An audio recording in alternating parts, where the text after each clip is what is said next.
Hi everyone, my name is Erica Wood and I'm from the Hopkins County Extension Office and I'm back with another video. And today I'm going to show you a fun little project that you can do at home with your family, and that is creating your own terrarium. So I've actually got all the supplies I need for the terrarium to be made today, so I'm going to give you step-by-step instructions on what to do. So just to start out with, let's go over the materials real quick. So the base of your terrarium is going to need some kind of rock, and really what what its purpose for is in case you overwater, it allows some of that excess water to kind of drain down in the terrarium. So something like a little pea gravel that you can purchase at like a big box store. Then you're also going to need horticultural charcoal. So horticultural charcoal it's always good to add a thin layer into your terrarium because it helps to aerate and really deodorize your terrarium to help eliminate some of those bad smells, just in case. And then of course you're going to need something like potting mix to grow your plants in. And then finally you're going to need your little dwarf terrarium plants. So these are going to be small little tropical plants. You can purchase, small sizes of them at different garden centers or online. But just note that eventually these will probably outgrow the terrarium themselves, so you may have to repot them later, or you may need to be pinching them or cutting them back to keep them contained. And then after that, you can add some fun decorations to your terrarium, like this sheet moss, this preserved sheet moss, or you can add things like decorative rocks, or even if you're into fairy gardens, you could do little fairy garden ornaments too. All right, so let's go ahead and get started. So what I have here is, this is actually kind of like a cookie jar, honestly, that you might store your cookies or, flour or sugar or things like that. But it would make a nice terrarium. And what I like about it is it has a lid. And when you have terrariums that are closed lid terrariums, they retain their humidity and their moisture. And it almost creates this little microclimate to the point where you may not have to water your terrarium as often as opposed to if it was in more of an open or almost like a fishbowl type terrarium. You would have to water those a little more often. So really excited about this. So I'm gonna go ahead and get started. And the first thing I'm gonna do is I'm gonna add my layer of pea gravel. So I'm gonna actually take this over here because I don't want it to get too messy. And I'm gonna add, a few inches of pea gravel. So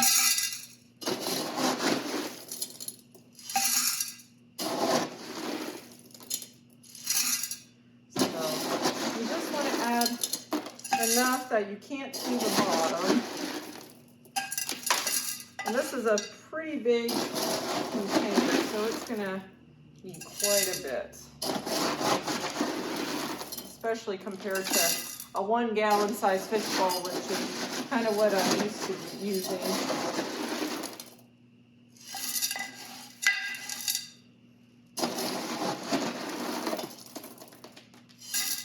Okay. So you can add a little bit more than that, but I'm gonna just kind of stick to about that much. And then I'm going to go ahead and I'm gonna add my charcoal. Now with your horticultural charcoal, you do need to be careful. Use something like a trowel because it can really make your fingers very messy. It'll give you kind of really gray, smeary fingers. So if you don't want to get that on yourself or on your clothes, use something like a trowel. So I'm not going to make a huge layer of this. You really don't need a ton, but I'm going to go ahead and cover up like a thin layer of this from my gravel.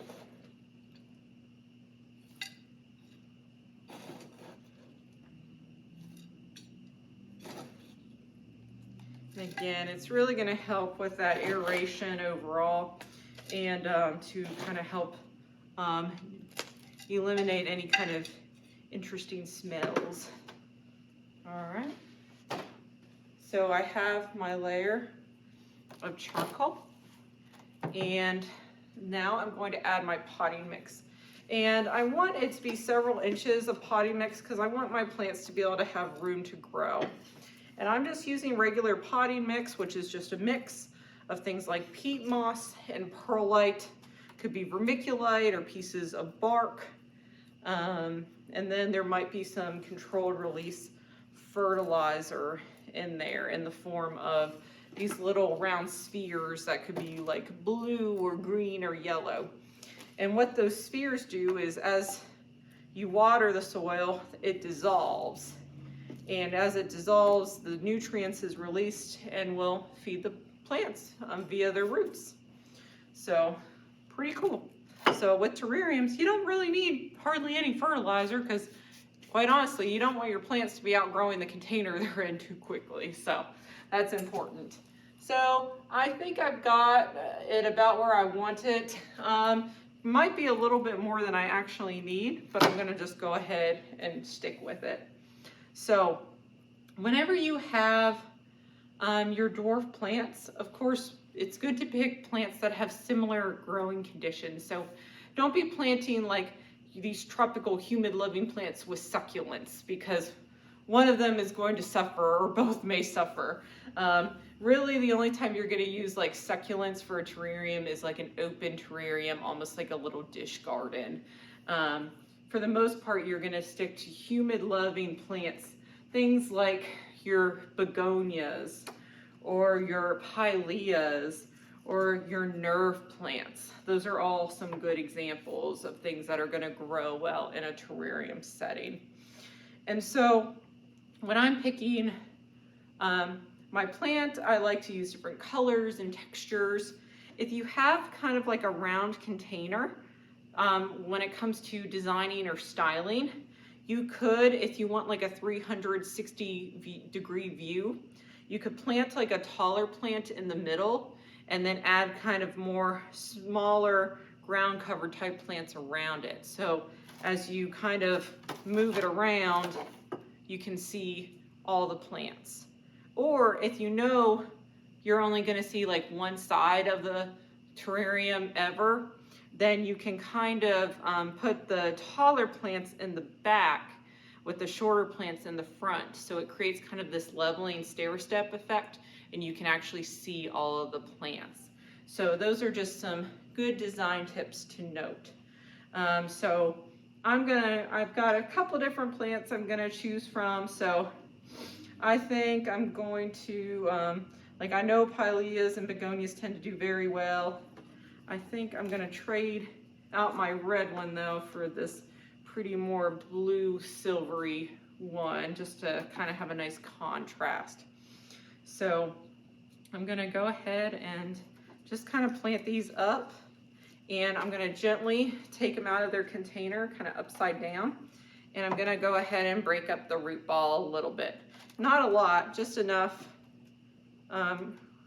just to kind of help them be planted along. All right, so I'm gonna go ahead and plant my pilea in first, and I'm just gonna add 3 plants for now. Now I'm going to do my begonia. That one kind of fell apart. And you can go ahead and kind of plant a hole, make little holes for where you know you're gonna want your plants into. So I'll make a little hole here now for my Fittonia. Okay.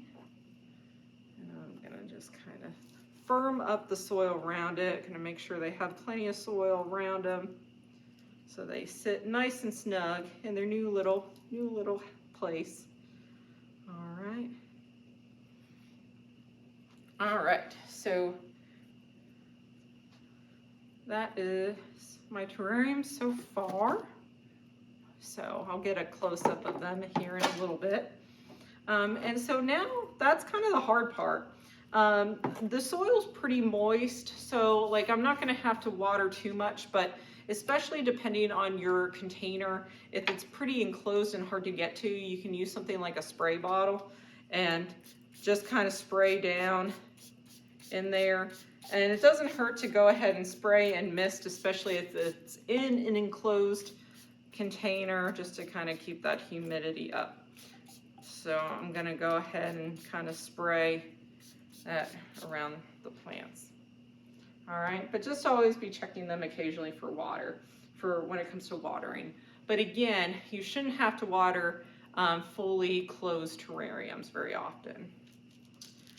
So I want to add a little more life and color to my terrarium, so I'm going to add some of this preserved sheet moss. So for those of you who maybe watched some previous videos of mine, I use these to make the kokodamas, so those Japanese moss balls. So it's pretty cool. So kind of repurposing and reusing them for this. All right, so I want to completely cover the soil because I want it to look like a really natural kind of green landscape. And you can add things like mulch or wood chips or, you know, really anything that you want for your terrarium to make it your own. And you know, you might want a more natural look, or maybe you're something like you want it to be more of a fairy garden where you incorporate some really cute decorative items too. So you can do that as well. All right, so that is that. Okay, and then just for a good measure, I want to add, you know, some really pretty like polished rock or stone. So you can add a number of different things. And you know, one thing I would recommend is if you go in odd numbers, like if you're grouping rocks together, group them by odd number, because it just looks a little bit more aesthetic, a little bit more pleasing to the eye as opposed to doing even numbers. So, but of course it is your terrarium and you make it how you want. So I'm just gonna add a couple here and there and just really make it look like its own little ecosystem. Okay. All right, so that's it. There's my terrarium. Again, I'll have some close-ups here, but a couple other things I'll note, just with care tips. Put this in a place in your home that gets bright and direct light. So you may not have it like in a really bright window. You might have it like a foot or two away from like a bright window. Something like even like an east or west facing window is going to probably be best for these guys. North facing windows are pretty shaded and very indirect, kind of cool light. And then south facing windows are like very bright, harsh, direct sunlight. So maybe find a good in between with the east or west facing windows. And just monitor your plants. If they start to get a little elongated in their growth and looking like they're reaching out for the sun, maybe you need to bring them closer to a window or to a light source, like a grow light even. And then again, just kind of monitor their watering needs. Check the soil occasionally. If it's light colored and drier to the touch, you may need to water it, as opposed to it being moist and darker in color, you may not need to water.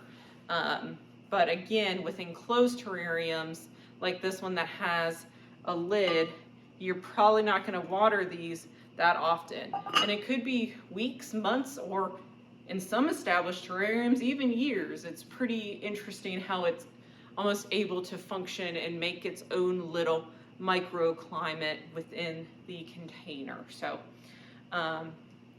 but with open terrariums, open face like a fishbowl, you will need to water them more often. So just keep that in mind.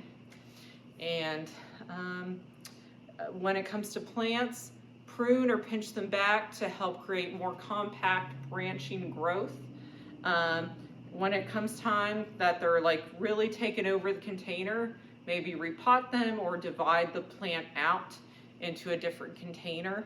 Maybe even put some new cuttings back in there for them, you know, or just kind of start fresh.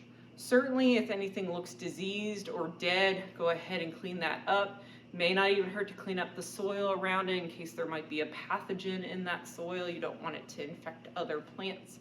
So just kind of be mindful of those things for especially things like root rot diseases. That's important to note. But yeah, other than that, that is a terrarium and just, you know, a fun activity that you can do with your friends and family. And, you know, I hope you all are able to make one yourself. All right, that'll about do it for today. Thank you all so much for watching, and I'll see you in the next video.